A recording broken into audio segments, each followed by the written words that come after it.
এই ধরনের বেশ কিছু কাজ জাইকা ডিএমপির সঙ্গে করছেন গত 2 বছর ধরে।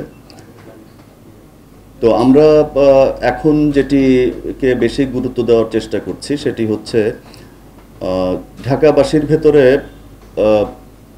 সামগ্রিকভাবে সকলের ভেতরেই ট্রাফিক সর্বস্তরে সচেতনতা তৈরি করা, সেটি কিন্তু জাইকা বিভিন্ন জায়গায় মডেল হিসেবে করে যাচ্ছে।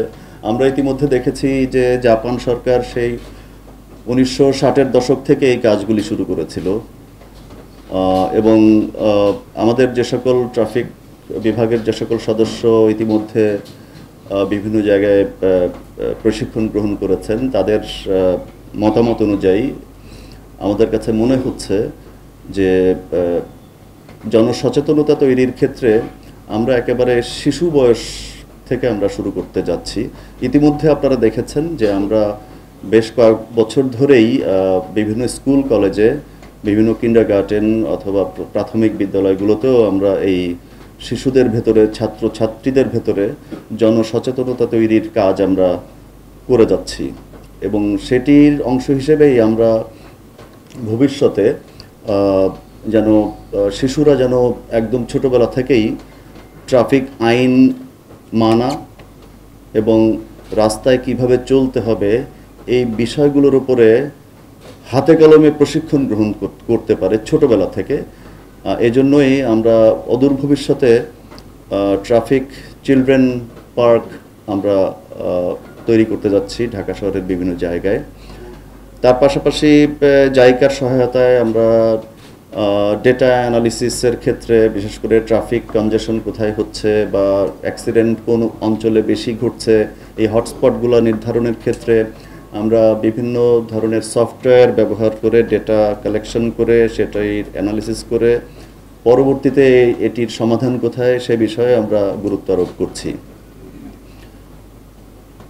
তো গত কিছুদিন আগে আমাদের ঢাকা মেট্রোপলিটন পুলিশের 13 জন পুলিশ ট্রাফিক সদস্য জাপানে প্রশিক্ষণ গ্রহণ করে এসেছে এবং আমাদের কাছে যেটি মনে হয়েছে তারা সেই 1960-এর দশক থেকেই কিন্তু শিশু বয়স থেকেই সুনাগরিক হিসেবে গড়ে তোলার জন্য যে সকল জিনিসপত্র প্রয়োজন সেগুলি তারা ওই সময় শুরু করেছে। তো আমরা দেরি হলেও আমরা এখন মনে করছি যে এই যে শিশু বয়স থেকে যে সুনাগরিকের যে বৈশিষ্ট্যসমূহ সেগুলো কিভাবে ছোট বাচ্চাদের ভেতরে প্রবেশ করানো যায় সেই উদ্যোগগুলো আমরা এখন থেকেই গ্রহণ করছি। এর বাইরেও আমরা আরেকটি বিষয়ে গুরুত্ব আরোপ করতে যাচ্ছি, সেটি হচ্ছে traffic education centre. Children's traffic পার্কে হচ্ছে শিশুরা এবং তাদের গার্ডিয়ানরা এই বিষয়ে সচেতন হওয়ার সুযোগ পাচ্ছেন।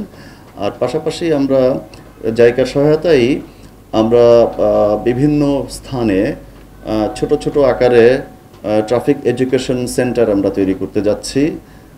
একটি ইতিমধ্যে আমরা মোহাম্মদপুর ডিভিশনে করেছি এবং এই সকল এডুকেশন সেন্টারগুলোতে পথচারী থেকে শুরু করে বিভিন্ন শ্রেণী পেশার মানুষ যারা ওই সেন্টারের আশপাশ দিয়ে আসা যাওয়া করবে তাদের পর্যায়ক্রমে আমরা সকলকেই আধা ঘন্টা থেকে 40 মিনিটের একটি করে সেশন নিয়ে ওই সেন্টারেই, এবং এই সেন্টারগুলো, এই কেন্দ্রগুলো হবে রাস্তার নিকটে, রাস্তার কাছাকাছি। আমরা সে ধরনের উপযুক্ত স্থানও আমরা খুঁজছি, ইতিমধ্যে হয়তো পেয়েও যাব খুব তাড়াতাড়ি। তো এই ধরনের একটি পরিকল্পনাও আমাদের আছে যে সর্বস্তরের মানুষের ট্রাফিক সচেতনতা বৃদ্ধির জন্য যে শিক্ষাটি প্রয়োজন সেটি আমরা ওই ট্রাফিক এডুকেশন সেন্টারে আমরা এই শিক্ষাটি দেওয়ার ব্যবস্থা করব। পক্ষই জানে আমরা আসলে ওইভাবে অতটা ওয়াকিবহাল নই। তারা যেটি করছে বিভিন্ন পাইলট প্রজেক্ট গ্রহণ করছে এবং সেটি পরবর্তীতে এটি যদি ফিজিবল হয় আমাদের ঢাকা শহরের জন্য সেটিকে আমরা পরবর্তীতে বিভিন্ন ডিভিশনে ছড়িয়ে দেওয়ার চিন্তা করছি। আরেকটি বিষয়, তারা টেকনিক্যাল সাপোর্টগুলো দিচ্ছে, তারা বিভিন্ন রকম কারিগরি জ্ঞান দিচ্ছে আমাদেরকে। তারপরে বিশেষ করে এই অ্যাক্সিডেন্ট ডেটা সংগ্রহের জন্য যে ধরনের সফটওয়্যার প্রয়োজন সেই সফটওয়্যারগুলো আমাদেরকে দিচ্ছে, পাশাপাশি আমাদের জনবলকে এই সফটওয়্যার ব্যবহারের উপরে প্রশিক্ষণ প্রদান করছে। তো পার্কিং ব্যবস্থাপনা এখনও গড়ে ওঠেনি। তো আমরা অবৈধ যানবাহনের বিরুদ্ধে যেরকম ব্যবস্থা গ্রহণ করছে, আইন প্রয়োগ করছি, অবৈধ রিকশার বিরুদ্ধে আইন প্রয়োগ করছি, যারা আইন ভঙ্গ করছে তাদের বিরুদ্ধে আইন প্রয়োগ করছি, কিন্তু আমাদের কাছে মনে হয়েছে, এটি আপনারাও একমত হবেন, যে শুধু আইন প্রয়োগের মাধ্যমে তো এগুলো সম্ভব নয়। আমাদের আসলে যারা আমাদের এই সরকারি সেবাগুলো গ্রহণ করছে তাদের জন্য একটি সামগ্রিক পরিস্থিতি, অ্যাটমসফিয়ার তৈরি করা। অ্যাটমসফিয়ার বলতে আমি বুঝাচ্ছি যে সর্বস্তরের মানুষের ভেতরে ওই পরিবেশটা তৈরি করে দেওয়া যেটি তার এই আইন মানার ক্ষেত্রে সহায়তা করবে। যেমন আমি যদি এক্সাম্পল দেই, আমি যদি ফুটপাথটা, আমাদের ঢাকা শহরে ফুটপাথগুলো যদি আমরা পথচারী বান্ধব করতে পারি, তাহলে স্বাভাবিকভাবেই মানুষ হাফ কিলোমিটার 1 কিলোমিটার কিন্তু আমরা ফুটপাথ দিয়ে হাঁটতে পারবো।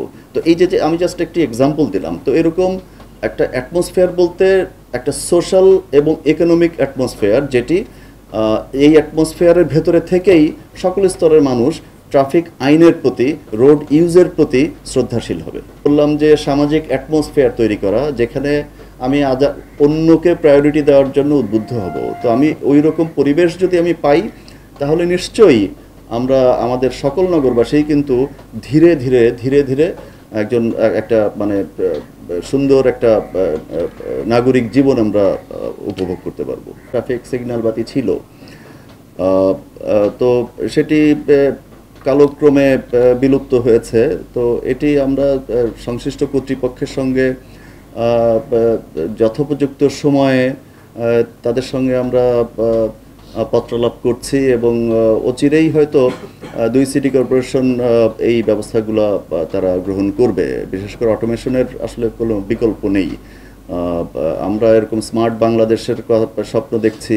স্মার্ট নাগরিক হতে গেলে আমাদের প্রত্যেকটি কাজে কর্মেই নাগরিক আচরণ থেকে শুরু করে অন্যান্য যতগুলো সেবা আছে, যতগুলো কাজকর্ম আছে, যেমন ট্রাফিক সিগন্যাল যদি আমরা অটোমেশনে চলে যেতে পারি, তাহলে আমাদের জন্য বিশেষ করে সব থেকে বেশি উপকৃত হবে কিন্তু ট্রাফিক বিভাগের সদস্যরা। কারণ আপনারা ইতিমধ্যে দেখেছেন যে আমাদের আমরা ট্রাফিক বিভাগের সদস্যরা সেই ভোর মানে রাত দিন রাস্তার উপরে দাঁড়িয়ে হাত উঁচু করে করে গাড়ি থামাই। তো এটি যখন অটোমেশনে চলে যাবে, তো এটা খুব স্বাভাবিকভাবে এটি আসলে একটা অন্য ধরনের পরিবর্তন অবশ্যই আনবে। এবং আমরা ইতিমধ্যে 2 সিটি কর্পোরেশনের সঙ্গে এবং অন্যান্য স্টেক হোল্ডার্স যারা আছে, যারা অথরিটি আছে, তাদের সঙ্গে বারবার যোগাযোগ করছি, এবং আমরা খুবই আশাবাদী যে অচিরেই হয়তো ঢাকা শহরে ধীরে ধীরে এই সিগন্যাল অটোমেশন পদ্ধতি চালু হয়ে যাবে।